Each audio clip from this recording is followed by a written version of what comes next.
When Perry Swan, formerly Miss Perry Oak, was a young woman in about the early 1980s, she had travelled through time and space with Owain in a quite marvellous vessel whose interior existed within parallel dimensions and whose exterior was a thin gold wristwatch. 4 specific taps on the clock face and they were inside. The vessel was known simply as the Watch. Since Perry had left the ship's crew to get married, Owain had extended the ship's outer dimensions to match the interior and had built himself a lovely cottage and garden. This he kept on top of a place called Time's Hill in a village called Harroway, sometimes in Earth's Edwardian era and sometimes in a time zone long after the fall of the Earth, when the village existed on the planet Garner. Coincidentally, or not, before becoming a planet in its own right, Garner had been one of the moons of Trialoctus. Geographically, it had travelled far throughout its long life. Owain was not human, but a tempest of the planet Exorus. He was a bright-eyed, white-haired old man of truly ageless years, with whom Adam was to share perhaps his most enduring friendship. Whenever summer blossomed, the beach in Harroway became a treasure hidden from the rest of the world, a place that was peaceful and unspoilt, where families could picnic, painters could capture the waves on their canvases, and children could play and explore the deep caverns and smugglers' caves. The toy shop was a colourfully glittering grotto filled with lovingly handcrafted, diligently hand-painted wooden objects, and the sweet shop was full to bursting with rainbows beckoning from the shelves and had platters piled high with dusty, sugary, dreamy Turkish delight. The air in the high streets was thick and rich, with a gorgeous scent of freshly made doughnuts and vinegary chips and sea salt wrapped up in newspaper. The windows of the shops on the seafront were filled with the smiling painted hues of wooden buckets and spades, and of souvenirs and ornaments carved out of crystals, whilst in the inner streets there were shops that sold utensils of wicker and white witchcraft. Almost every day in the village there was some great celebration to be held in honour of some god or goddess, or some androgynous deity, or to encourage the fertility of the land. In December, there were ceremonies in which effigies of demons were sacrificed to the flames, in the hope that their living counterparts would be vanquished by the gods who went down into the underworld to face them, and the earth would not this time be consumed by darkness. There was much feasting and merriment to ensure that the new year would be blessed, whilst plants with magical properties, such as holly, ivy, and the most reverent mistletoe, were erected about the town in the belief they would bring good health, fertility, and happiness.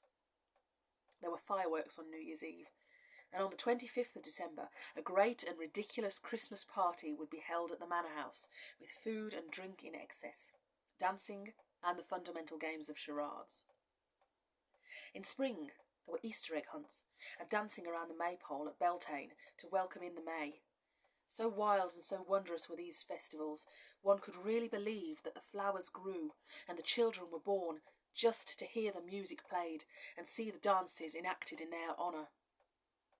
At Samhain, pumpkins were hollowed out and candles were placed inside to illuminate their zigzag faces and to frighten away vicious spirits.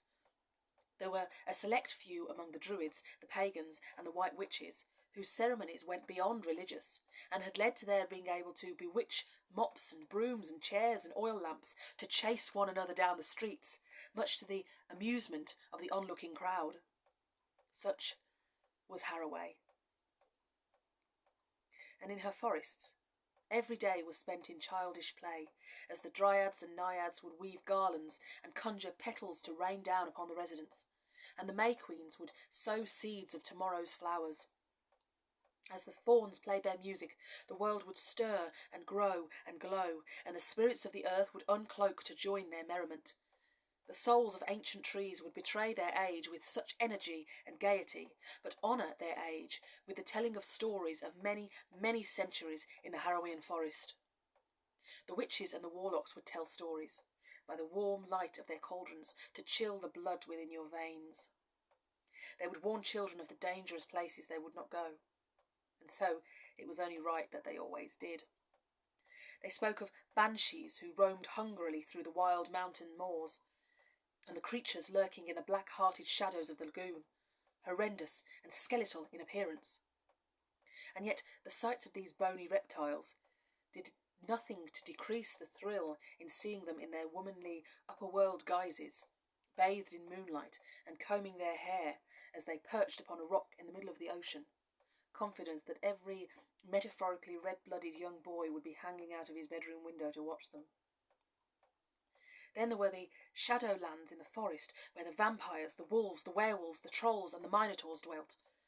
Robin and Adam soon acquired friends amongst all these victims of bad publicity. There were stargazing centaurs who knew every name which every civilization has given to the planets and constellations, and who read the future in the dance of the lights of distant satellites. The fairies would use their art to enchant the bodies of mortals at their behest, so they temporarily became like them in size, and were able to walk in their toadstool palaces. Nations of stately unicorns would occasionally allow the children to ride upon their snow-white backs as they thundered across the meadows and flew through the curtains and upon the waves of a rainbow. And there were dragons beneath the mountains, who, like all the animals here, could transmit their thoughts in a language that humanoids could understand, and, like benevolent grandparents, would make a pact with the children that if they could find the latest hiding place of their treasure, they would give to them an apple plucked from the trees that grow in the valleys of the mountains of the sun. And then there was the sunrise. Not that any one place could claim the most beautiful of sunrises, for I do not care how many thousands of years I may be allowed to live. You will never show me anything in nature more beautiful than a sunrise. A new day. Nothing burnt, nothing scared or scarred, just hope and promise and dreams and eternal childhood caught in the innocent flames. Even Robin had never imagined how quietly, simply wonderful these drifting few moments would be.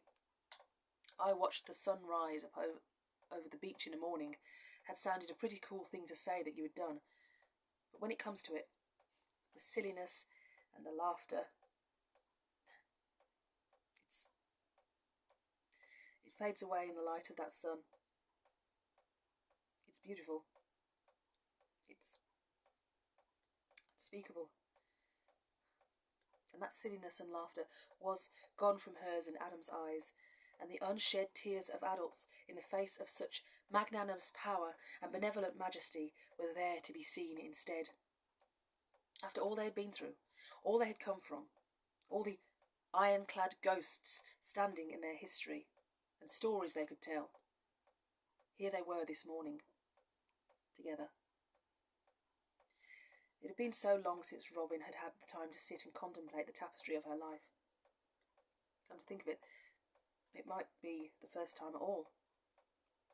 Without a conscious thought of it in their minds, suddenly his hand found hers, and hers found his. Robin still found the touch of someone else's skin really weird after so long, and there was too much about Adam that confused her. Why was being next to him so much better than the peace and freedom and quietness she found when she was alone? She hated hearing people's stupid voices and opinions, which had been plentiful in the streets of Cull. And so why did the thought that sometimes crept into her head that there might come a last time she ever heard Adam's voice scare her so much? Fear. Oh, she had known fear like Adam could barely believe existed. Nothing has to have happened to you for you to understand it could at any moment. To him, walking the streets all day, finding holes to sleep in, and attending school when you felt like it, without that feeling of belonging that comes from duty, probably seemed exciting and like the beginning of a fairy tale. But it was shit. Even to a world of people sustained by light who did not need food, although they could eat if the bodies would convert food into pure energy, still a child without a home was a child who was hungry. And the coldness, even in the hottest nights when you were blessed to be beside the river, the coldness was inside the heart. Robin knew that she might very well be safer with people. She'd always known that. But it was the people, the other street dwellers, who had introduced sadness into her heart. It wasn't a feeling that she might have experienced had she been a grown-up, of looking at these poor and wretched lost souls and thinking, is this how I appear in the world? No, it wasn't that. It was the simple fact that she had never thought about the scum who prey upon the vulnerable, the dealers, the pimps, even the more fiercely territorial of the streetwalkers. Not until the citizens of Under the Bridge began to share with her their stories. Warnings? Or had she been their priest? That is why for her living alone was best. It was they who had introduced fear into her life, and without the stories of evidence to the contrary, she could pretend that she would always be safe. Pretend it would never happen to her because it never had. It wasn't that she didn't care about people, but she hadn't got the strength to carry all their problems with her. How could she, when there was a great big hole in her head and the constant gnawing question, who am I? That was another reason for hating the homeless she had met, as well as those with homes that she had had brushes with. All of them, homeless or not, had begun with something to lose. Even with no possessions at all, they had an identity, even if it was only a vague memory of a past life. A mum and a dad, even with scrubbed-out, shadowy faces. What did she have? A recollection of light breaking through her eyelids, and then endless days alone. Time enough to realise she could walk and talk and scream and fight if she needed to. But no one around to thank for teaching her all of that. Sometimes she'd even pretend to herself that she had dead parents, so at least she had parents. Not that she ever wanted pity. She'd rather be hated than pitied. When Robin looked in the mirror, she didn't see Granny's eyes, Dad's smile, a hair grip bought by Uncle So-and-so, and makeup Mom wouldn't approve of, and that sister and cousin would pinch. She didn't see in her black hair the stories of the nations in her blood. She didn't know what was in her blood. When she saw what was an incomplete today, that's what she saw, and a tomorrow to be ignored. No yesterdays. Just now. 2/3 of a person. And in that missing third was learning to love through imitation.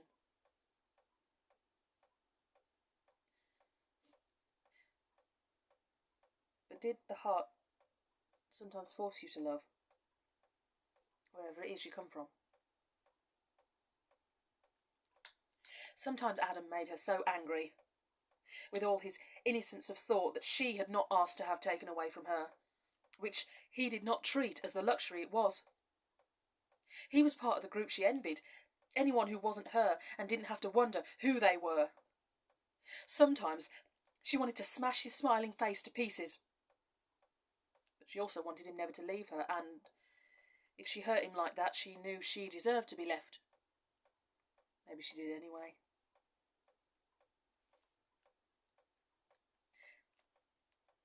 But tonight, as she looked towards her tall, gangly, blonde friend, and thought of the worlds that they had seen together, and the world she lived in now,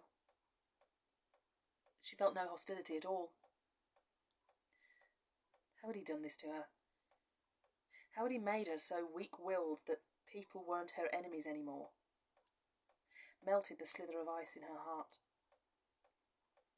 Here, under the fresh, new day's sunlight, she began to realise, with annoyance, how much fun she had had since she had met him, and how much fun people had turned out to be after all. Even the stuffed shirts on Triloctus had caused her degrees of amusement that weren't suits of armour made from irritation. And who would have known she would end up with so many friends who were, it turned out, like her. Not so awesome, of course. Maybe living in the moment wasn't such a ball ache after all.